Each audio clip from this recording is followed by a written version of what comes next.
Whoa. I'm running short of words right now, but I cannot afford this because I have to speak. Thank you so much for all the love, for all the warmth. Thank you for accepting me. Thank you very much.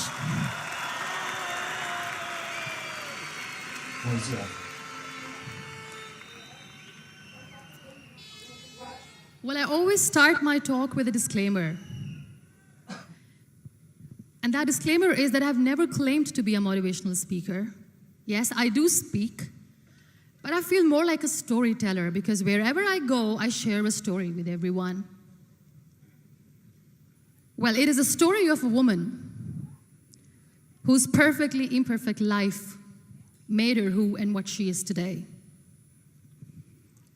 It's the story of a woman who, in pursuit of her dreams and aspirations, made other people realize that if you think that your life is hard and you're giving up on that because you think your life is unfair, think again. Because when you think that way, you are being unfair to your own self. It's the story of a woman who made people realize that sometimes problems are not too big.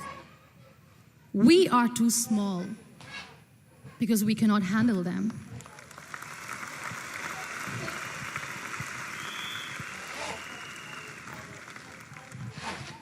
It is the story of a woman who with time realized the real happiness doesn't lie in success, money, fame. It lies within. Real happiness lies in gratitude. So I am here, and I'm going to share the story of that woman. That is my story. The story of gratitude.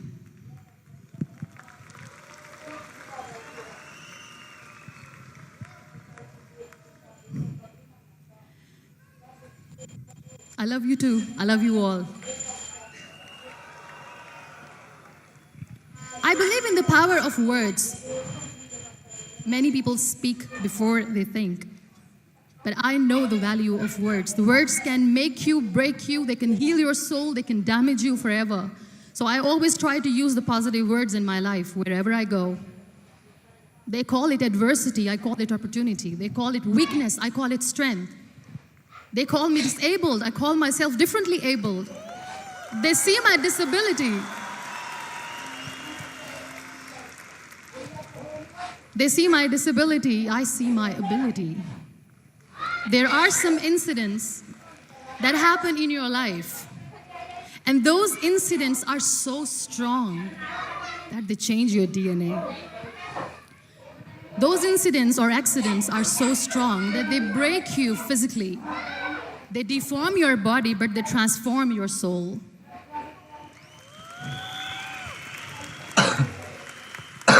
Those incidents break you, deform you, but they mold you into the best version of you. And the same thing happened to me. And I'm going to share what exactly happened to me. I was 18 years old when I got married. And this thing I'm sharing for the very first time on an international level. I was 18 years old when I got married. I belonged to a very conservative family, a Baloch family, where good daughters never say no to their parents. My father wanted me to get married. And all I said was, if that makes you happy, I'll say yes. And of course, it was never a happy marriage. Just about after 2 years of getting married, about 9 years ago, I met a car accident. Somehow my husband fell asleep and the car fell in the ditch. He managed to jump out, saved himself. I'm happy for him. But I stayed inside the car and I sustained a lot of injuries. The list is a bit long. Don't get scared. I'm perfectly fine now. Radius ulna of my right arm were fractured. The wrist was fractured. Shoulder bone and collarbone were fractured. My whole rib cage got fractured. And because of the rib cage injury, lungs and liver were badly injured. I couldn't breathe. I lost urinary bowel control. That's why I have to wear the bag wherever I go. But that injury that changed me and my life completely as a person and my perception towards living my life was the spine injury. 3 vertebrae of my backbone were completely crushed, and I got paralyzed for the rest of my life. So this accident took place in a far-flung area in the outskirts of a very small province, Balochistan, where there was no first aid, no hospital, no ambulance. I was in the middle of nowhere in that toppled car. Many people came to rescue. They gave me CPR. They dragged me out of the car. And while they were dragging me out, I got the complete transection of my spinal cord. And now there was this debate going on. Should we keep it here? She's going to die. Where should we go? There is no ambulance. There was this 4-wheeler Jeep standing in the corner of the street. They said, put her in the back of the Jeep and take her to the hospital, which is 3 hours away from this place. And I still remember that bumpy ride. I was all broken. They threw me at the back of the Jeep and they rushed me to the hospital. That is where I realized that my half body was fractured and half was paralyzed. I finally ended up in a hospital where I stayed for 2.5 months. I underwent multiple surgeries. Doctors have put a lot of titanium in my arm. There's a lot of titanium at my... Those 2.5 months in the hospital were dreadful. I will not make up stories just to inspire you. I was at the verge of despair. One day, doctor came to me and he said, well, I heard that you wanted to be an artist, but you ended up being a housewife. I have a bad news for you. You won't be able to paint again because your wrist and your arm are so deformed, you won't be able to hold a pen again. And I stayed quiet. Next day, doctor came to me and said, your spine injury is so bad, you won't be able to walk again. I took a deep breath and I said, it's all right. The next day, doctor came to me and said, because of your spine injury and the fixation that you have in your back, you won't be able to give birth to a child again. That day, I was devastated. I still remember, I asked my mother, why me? And that is where I started to question my existence. Why am I even alive? What's the point of living? I cannot walk, I cannot paint, fine. I cannot be a mother. And we have this thing in our heads, being women, that we are incomplete without having children. I am going to be an incomplete woman for the rest of my life. What's the point? People are scared. They think I will get divorced. What is going to happen to me? Why me? Why am I alive? We all try to chase this tunnel. We all do this because we see light in the end of the tunnel, which keeps us going. My dear friends, in my situation, there was a tunnel that I had to roll on, but there was no light. And that is where I realized that the words have the power to heal the soul. My mother said to me, this too shall pass. God has a greater plan for you. I don't know what it is, but He surely has.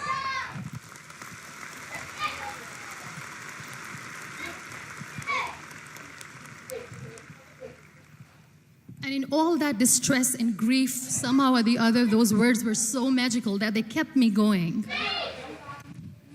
I was trying to put that smile on my face all the time, was hiding. It was so hard to hide the pain, which was there. But all I knew was that if I will give up, my mother and my brothers will give up too. I cannot see them crying with me. So what kept me going was, one day I asked my brothers, I know I have a deformed hand, but I'm tired of looking at these white walls in the hospital and wearing these white scrubs. I'm getting tired of this. I want to add more colors to my life. I want to do something. Bring me some colors. Bring me some small canvas. I want to paint. So the very first painting I made was on my deathbed. where I painted for the very first time. It was not just an art piece or just my passion. It was my therapy. What an amazing therapy it was. Without uttering a single word, I could paint my heart out. I could share my story. People used to come and say, "What lovely painting, so much color." Nobody could see the grief in it. Only I could. So that's how I spent 2.5 months in my hospital, crying, never complaining or whining, but painting. And then I was discharged, and I went back home. And I went back home, and I realized that I have developed a lot of pressure ulcers on my back and on my hip bone. I was unable to sit. There were a lot of infections in my body, a lot of allergies. So doctors wanted me to lie down on the bed straight for not 6 months, for not 1 year, for 2 years. I was bedridden, confined in that one room, looking outside the window, listening to the birds chirping, and thinking maybe there will be a time when we'll be going out with the family and enjoying the nature. That was the time where I realized how lucky people are, but they don't realize. That is the time where I realized that the day I'm going to sit, I'm going to share this pain with everyone to make them realize how blessed they are, and they don't even consider them lucky. There are always turning points in your life. There was a rebirth day that I celebrated. After 2 years and 2.5 months, when I was able to sit on a wheelchair, that was the day when I had the rebirth. I was a completely different person. I still remember the day I sat on the wheelchair for the first time, knowing that I'm never going to leave this, knowing that I won't be able to walk for the rest of my life. I saw myself in the mirror, and I talked to myself. And I still remember what I said. I cannot wait for a miracle to come and make me walk. I cannot sit in the corner of the room crying, cribbing, and begging for mercy because nobody has time. So I have to accept myself the way I am. The sooner, the better. So I applied the lip color for the first time.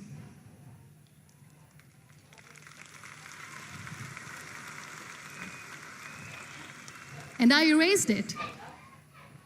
And I cried. And I said, what am I doing? A person on a wheelchair should not do this. What will people say? Clean it up. Put it again. This time I put it for myself. Because I wanted to feel perfect from within.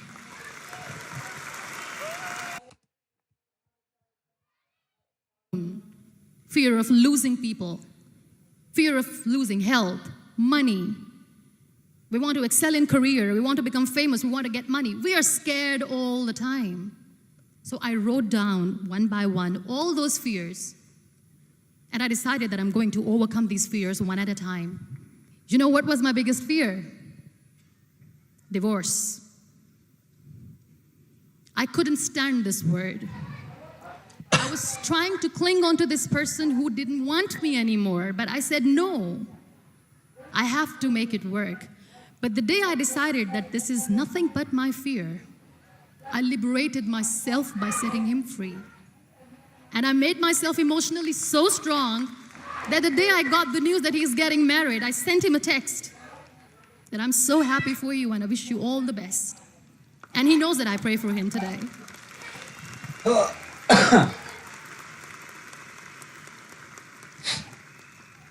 My biggest fear, number 2, was I won't be able to be a mother again. And that was quite devastating for me. But then I realized there are so many children in the world, all they want is acceptance. So there is no point of crying, just go and adopt one. And that's what I did.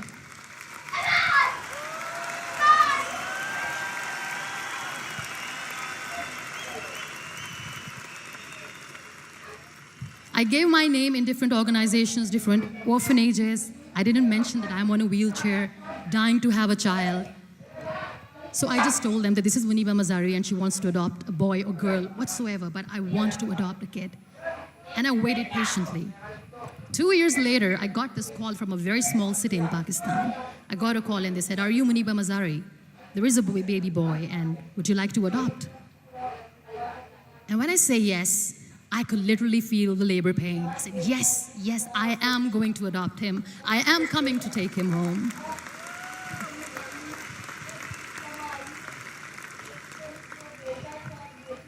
And when I reached there, the man was sitting and he was looking at me from head to toe. And in back of my head, I kept thinking that, oh my God, he's going to say she's on the wheelchair, she doesn't deserve it. How is she going to take care of him? And I looked at him and I said, do not judge me because I'm on the wheelchair. But you know what he said? He said, I know you will be the best mother of this child. You both are lucky to have each other.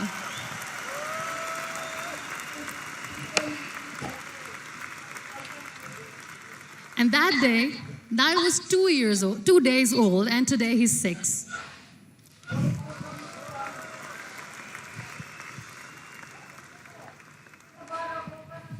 You'll be surprised to know another bigger fear that I had in me. It was facing people. I used to hide myself from people. When I was on bed for 2 years, I used to keep the door closed. I used to pretend that I'm not going to meet anyone, tell them that I'm sleeping. You know why? Because I couldn't stand that sympathy that they had for me. They used to treat me like a patient. When I used to smile, they used to look at me and say that, you're smiling, are you okay? I was tired of this question being asked, are you sick? Well, a lady yesterday at the airport asked me, are you sick? And I said, well, besides the spinal cord injury, I'm fine, I guess.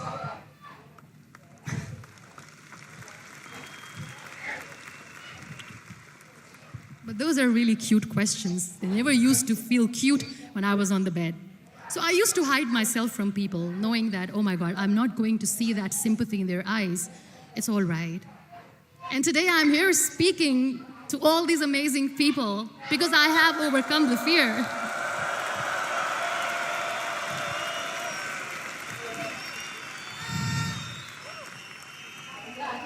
You know, when you end up being on the wheelchair, what's the most painful thing? That's another fear that people on the wheelchair, or the people who are differently abled, have in their hearts, but they never share. I'll share that with you. The lack of acceptance. People think that they will not be accepted by the people because we, in the world of perfect people, are imperfects. So I decided that instead of starting an NGO for disability awareness, which I know will not help anyone, I started to appear more in public. I started to paint. I always wanted to. I have done a lot of exhibitions. I'm Pakistan's first wheelchair-bound artist. I have done a lot of modeling campaigns, different campaigns for brands like Tony and Guy.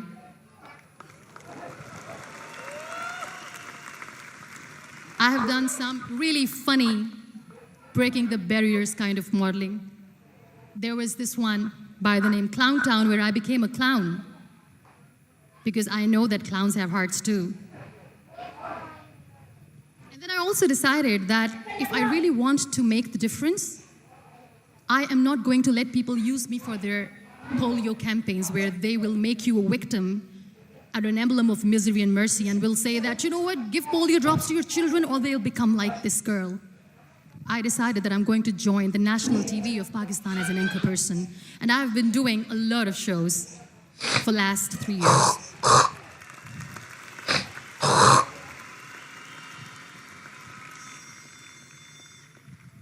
So when you accept yourself the way you are, the world recognizes you.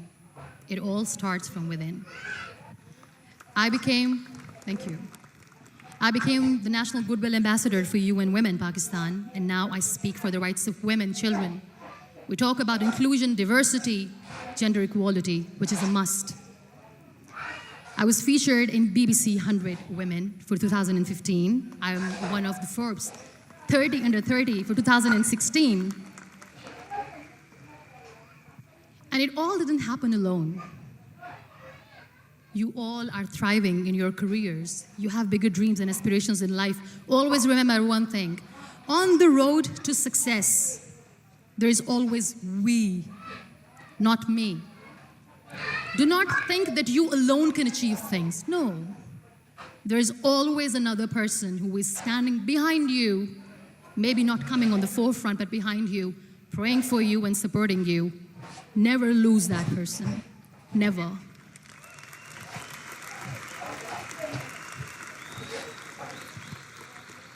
No matter how much I say that I couldn't find a hero, so I became one, I still want to recognize those three people in my life who literally changed my life completely, and I get inspiration from them every single day.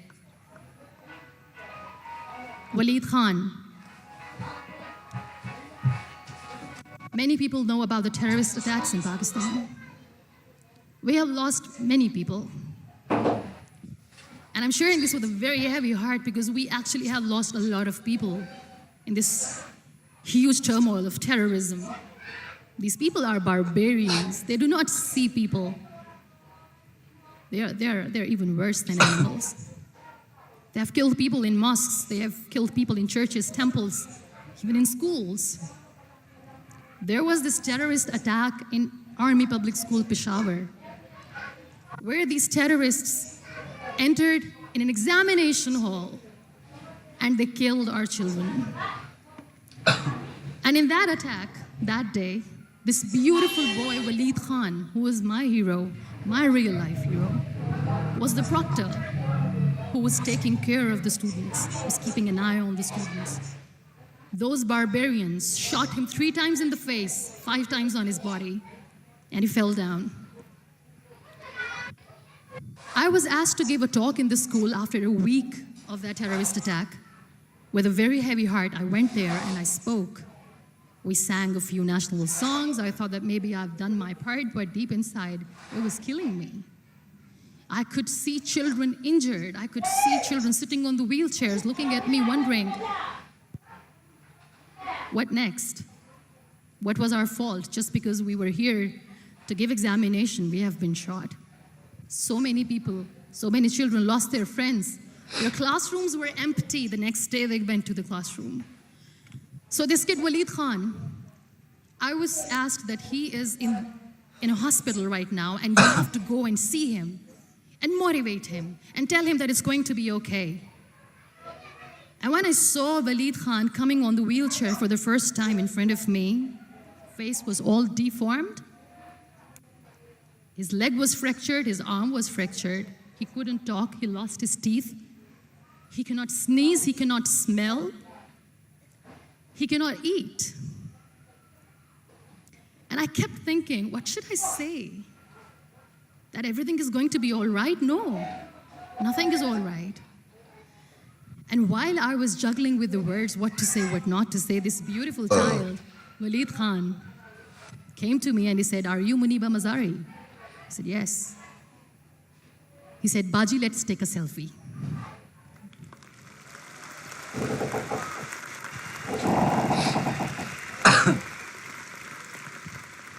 And with that beautiful, toothless smile of Waleed Khan, we took that beautiful selfie that I still have with me.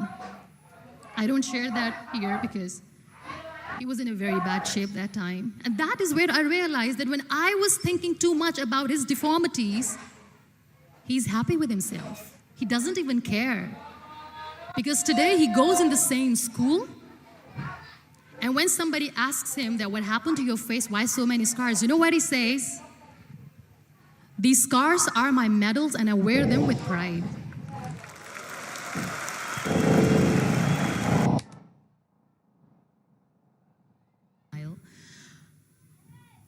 I learned so much from this kid. The first and foremost thing is patience. How to be patient when you know that your mother cannot walk, when you know that your mother is different from the other women, when you know that your mother cannot go out and play with you, how to stay calm. He loves football. And when we got the very first football, he was 4 years old. He was super excited. I still remember he came in the room and he said, "Mom, let's play football." And he kept the ball in my feet. And he said, "Let's kick it." And that day I felt disabled. I said, "I cannot kick the ball." And I was down. with the same face. He looked at me and he said, well, that's all right. Your legs are not working, but your hands do. Let's play catch the ball.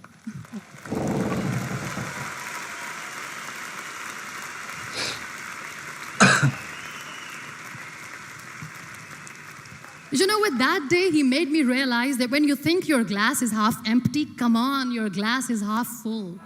It's all in here and here.